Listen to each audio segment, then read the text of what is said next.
Redditors with jobs most people don't know exist. What do you do? I used to build hiking trails. A lot of people assume they just are naturally formed or something, but that's the goal of a good trail builder.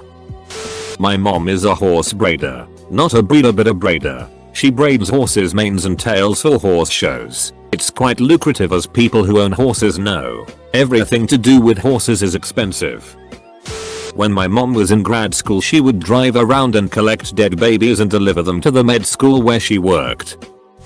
My job is closest to being disability support, but it's a little more specific. I'm basically paid to be my client's best friend. His disability makes him either the coolest person ever if he likes you, or the most difficult person if he doesn't. So keeping him in a good mood requires me to be like a constant hype man, and getting him pumped for the next little part of every day. And his thing is he can sniff out insincerity a mile away, which is why none of the past caregivers have worked out. So you have to genuinely enjoy hanging out with him, which luckily I do. Not sure if this answer is on topic, but it feels like a very unique job to me.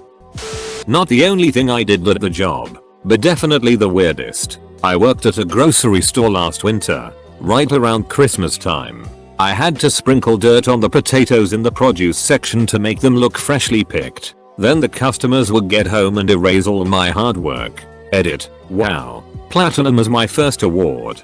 Thank Anon.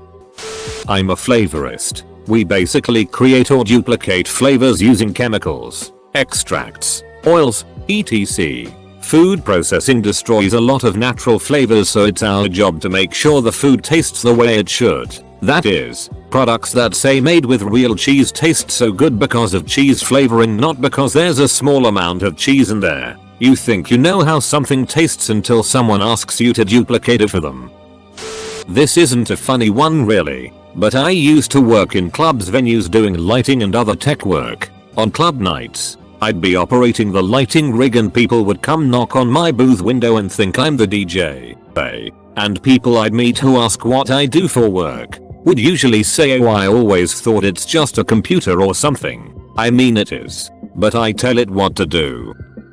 I work at a company which will remain nameless that gets rid of commercials and sports bars and now in the home, replacing it with endless amounts of media customizable by the consumer. My job as quality control is to push a button on an iPad when ESPN, for example, switches to commercial from the program, which triggers the change in all restaurants, bars using the service. BTW, every Dave and Buster's in the nation uses our program. TLDR, I get paid to watch ESPN and push a button on an iPad. I'm chief engineer on a large yacht owned by a very wealthy man. I'm a commercial diver. I do underwater construction salvage inspection. People don't think about it, but pretty much any job that requires something be done underwater we get a call. It's loads of fun and the pay is great. I work as a falconer, using birds of prey to keep other birds away from train tracks, airports, farms, you name it. It's like being a bird bounty hunter. I go from mattress store to mattress store, checking that they haven't removed those tags that say do not remove under penalty of law. I'm called a federal mattress content regulation inspector. I'm a demand planner. My job is to make sure when you walk into a store or order online we have that specific thing you want in stock. Most jobs I've worked required us to have 95% plus product in stock at all times. Usually when we have a stock out it's because some genius decided he needed 64 hammers or 500 gallons of milk at once, screwing up the demand model. I paint corporate scenery. Corporate scenery is everywhere, but it's designed to be unobtrusive. Whenever there's a stage at a conference, or a trade show, or product release, or an ad shoot, they hire a scene shop to build and paint their specific design. For a high profile example, my shop built and I stained the wood for the Ubisoft stage at E3 2019. Pretty much anyone can slap a coat of paint on a wall. My specific skill is needed to mix exact brand color matches, paint logos onto things, and when the work is going to be seen right up close I can do really high finish work to make it totally clean and perfect and give them the exact sheen surface quality the designer specifies. Not anymore, but for a while I was an ocular procurement technician. I would harvest corneas or entire globes from recently deceased people for transplant or research. I'm a butler. I work for a marquee in the West Midlands of England in a large estate. I'm always surprised, but a lot of people didn't know it was a real job, especially Americans. I'm also fairly young and break the stereotypes that Alfred Pennyworth has set about how a butler should be. Not my current job, but I used to investigate distribution fraud. Do you wanna know how a tech company sells and ships 100,000 laptops into a random developing country with limited infrastructure? They hire a local distributor. Not surprisingly, there is a ton of fraud, bribery, tax evasion that goes down in this business. I was fresh out of college and I would have people 30 years older than me literally begging for their lives. At the time I just thought it was a normal consulting job, but sometimes when I'm telling stories at a bar and watching my friends' jaws drop, I realize just how crazy this was. Among other things, I tune organs with thousands of pipes ranging in size from 32 feet, see example in link below, both wood and metal, to about the size of pencils. Work on trails, get paid to backpack, camp, play with rocks and chainsaw. My parents always said you can't play in the mud for a living. But now I have health insurance. So take that, mom. I'm a COBOL programmer. Most people don't know what COBOL is. But the ones that do probably believe it's been dead for 20 plus years. There are still several large scale systems built on COBOL that are insanely expensive to replace. Utility customer information systems are one such area. Your meter readings, customer info, rates, and billing information. Millions of customers processing 24/7 took a huge amount of processing power back in the day, the kind that only mainframes could provide. So the systems were built in COBOL and have been customized for decades since then. The estimated cost to replace one of these systems usually starts at 100 million and easily can get into several hundred. Needless to say, most of the utilities have been dragging their feet springing for that kind of change since it doesn't come with any extra features. Just getting onto new platforms. It is slowly getting replaced. But the people who know how to code it are retiring at a pretty good clip. I figure I've got at least 5 more years before finding another gig gets difficult. And by that point I hope to be retired. Or have so many of the people around me retired that I'm in high demand for the last few spots. I make virtual clothing and sell it for money on a dress-up chat game. I used to work for a football team and my job was to watch matches and count stats such as passes, shots, time in attacking third and possession percentage. I would also gather data from GPS systems that the team would wear and create graphs which show player workload throughout the match. Wildlife control at a major airport. I drive around with a shotgun and shoot birds all day. I used to work at a lab in Memphis where we would perform surgical procedures on cadavers and test new medical equipment that was being developed. Saw some crazy futuristic it. I work in a hospital lab. Most people assume I just draw blood. While I'm trained to draw blood, I haven't done it in over a year. I run the tests that are done in the lab and make sure the results are accurate, which requires education, reasoning skills and knowing how to work on maintain very expensive instruments since a lot of tests are moving towards automation. The lab is also who gets called whenever a nurse has questions about what results mean and what the criteria is for specimens. Essentially I watch TV all day. It's actually digital archiving of old videotape. But it's for major networks who have massive tape libraries of stuff like beta, VHS, U-matic, 1 inches and 2 inches tape and anything else in between. All the old magnetic tape is starting to expire, so they ship pallets of tapes to the company I work for and we record them in real time then send back the files. It takes years to completely digitize a tape library. Some of our older big clients have been sending us pallets every month consistently for the past 5 years. And there's still roughly another 5 years left. It's pretty interesting. And I never knew about it before getting into the field. So if anyone has any questions I'll be happy to answer. I'm involved with training people in how to survive in the event of being taken hostage. The courses are designed for people who work in hostile environments. I look at pieces of tissue under the microscope to provide diagnosis on biopsies and surgical specimen. Few people know that practically all cancer diagnoses are done this way, by someone looking at the cells and going, Yeah, this looks like cancer. I ride horses professionally. You think horses are born knowing how to carry a human and do fancy tricks? Haha. Think again. Idiots like me teach them how. I make recommendations to the people who make decisions on the behalf of the people looking after your pension fund. I correct video games. The job title is LQA Tester, Localization Quality Assessment. It's called localization because I mostly test translated games and retransfer some parts if they aren't translated correctly. I'm quite literally a game tester, but I only test the text and sometimes I'm a translator. I'm a cartographer, and yes, there are lots of other maps required in the world besides Google. I work in IT distribution. Think, the middleman. Most people think that your local mom and pop stores, and even Best Buy, get their products direct from vendors like Sony, Cisco, or even Ruckus. This isn't the case. They get it from distributors. I love my job. I get to work directly with business owners to sell all sorts of IT products. I even get to wheel and deal with pricing. I work direct with the vendors as well, often on behalf of the business. I do a lot of different things at my job. But one of the big things is that I build GPS models for earth-moving construction equipment. I think a lot of people are aware that bulldozers and the like can use GPS now, but not a lot of people realize the effort that goes into determining exactly what those machines will grade. It's a lot of fun.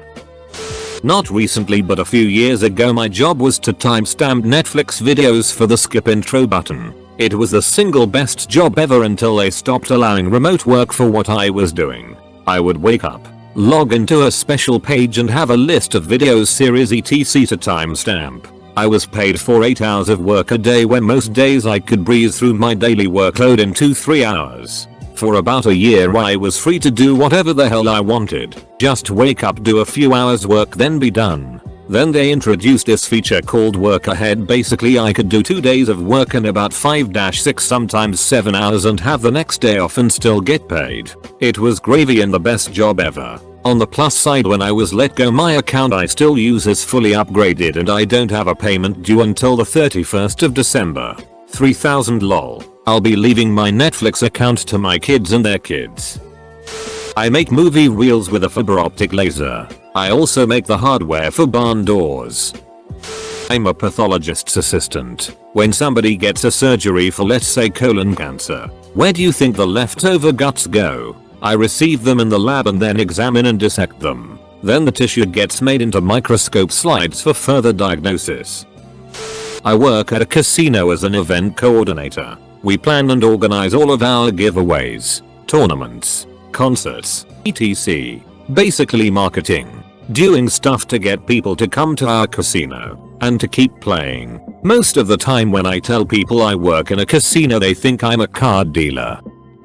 It's not my job, but it's my mom's. She works for this company called Nielsen, which is this company who collects data for other companies and media. If you ever hear about how many people watch a certain show, that's Nielsen's data. My mom's job is to recruit people for Nielsen to gain data from. All participants are randomly selected, aware and consenting to the fact that their information is being recorded, and are rewarded. Most people don't know that Nielsen exists, despite the fact that it's a multi-billion company and that there is a Family Guy episode centered around it. When my mom's out recruiting people, she gets a lot of weight. They're actually real, though it was just some Family Guy joke. I used to work at Cambridge Analytica. Now my job is to enforce NDAs, protect data and find ways to contact senators that could be influenced. Not me, but lots of people I know. In the dog show world, top winning dogs aren't usually handled by their regular owners, but by pro handlers who travel the country to show. They usually have regularly paid assistants, but also are frequently accompanied by junior handlers, kids under 18 who compete in junior showmanship. These kids leave home for months at a time and do school on the road to travel with handlers as an assistant. Usually these kids are competing to be the top junior handler in their breed or group. The kicker is that we can't be paid as an assistant since AKC rules state that juniors have to maintain amateur status to compete, although often the handler they work for will pay them by paying for their show entries, and room and board are free. Title research. Anytime someone buys real estate, we research the history to make sure there aren't any liens that will affect new loans on the property. If you've bought real estate, our fees are just a line item figured into the closing costs that you never notice.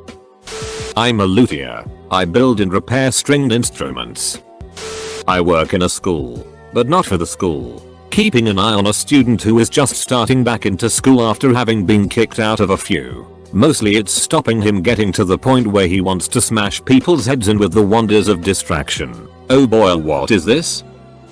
A little off topic, but my job wasn't terribly unique, but my title was. I lied about my age to work at the Callaway Golf Club factory. I was 17 but looked in my 20s. Needed to be 18 to work there. They started a second shift and I got promoted to supervisor. I told my dad. He asked, what is your title? I said I am the head shaft cleaner. He just said gay and walked off.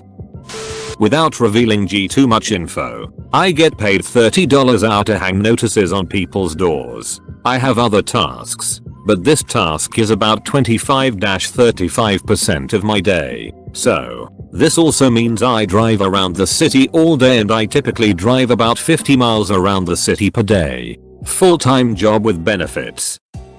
Input electrical facilities information into a GIS system that supports a real-time working model of the portion of the power grid owned by the company. Breakdown, mapping the stuff that turns the lights on. My cousin interned at a company as our solicitor style consultant. It's basically a job where she would work with secretaries, personal assistants for the super rich, people with a net worth of $50 million or more. Her job entailed getting calls and crazy requests such as, and this really happened, also hello, my client is boarding a plane from Saudi Arabia to Geneva, Switzerland, and we like these limited edition LV heels in a size 6 in her hotel suite in X hours. Then my cousin, who is in Dubai, would call chauffeurs in Geneva to rush to the store and make the purchase, working against time, on a Saturday, and with different time zones. It's very stressful since failure is not an option at that firm. She made it happen but didn't get the job. Dispatcher for body removal.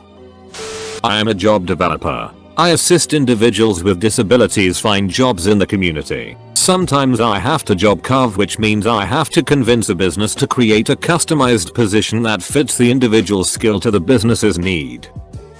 I am hired by my local council to check if the trees in the nearby forest are healthy. First comment ever. I'm a police analyst. I basically audit police officers and those that work in police department. I also perform various other statistics on crimes, demographics, etc. Making CPR dummies of animals for vet schools. How else do you teach people how to do CPR on a goat without really pissing off a goat? For most of the year I film dance competitions on weekends. You'd be shocked at how huge the industry is. I did one or more competition or recital from the end of January until last week, only discounting Easter weekend. Working from San Diego to Boston to Charleston. I drive motorhomes all over the country. Fairly common job, but I am surprised not many people realize how they get delivered from the factory or custom shop. I sell private murder mystery events. I learn about your event, birthday party, corporate event, holiday party, etc., and then I send out trained actors to perform an interactive murder mystery. It's literally such a killer job. I make mouthpieces for brass instruments. I fill up ATM machines, and I know pretty much everyone should know this job exists, apart from just bank robbers and other shady characters. But you would be surprised how many people are surprised when we have to take a machine out of service to fill it. I honestly think a lot of people think their cash is piped out of their actual bank account and delivered to the machine they are at, and don't realize they need refilling 2 or 3 times a week. I'm a router sitter. I basically put pieces of plastic on a wall and then people pull on them in an activity known as indoor rock climbing. It's a bit more complicated than that, of course. More complicated than I'm usually able to explain to strangers who come up to me while I'm on the clock and ask, how do you set stuff? Don't get me wrong. I'd enjoy talking to you about something you seem interested in, but it's not something I can easily describe in a sentence or two. I shoot fireworks special effects professionally. A lot of the CGI explosions you see were digitized real-life fireballs, dust explosions that I shot. I'm an iBank technician. I operate on people who donate their organs tissues for transplant. So basically, I cut eyeballs and corneas out of people who just died maybe 6 hours prior. Non-destructive testing. We use methods such as ultrasound machines, X-rays, magnets, or dye to inspect the integrity and strength of materials, welds, pressure vessels, without destroying them.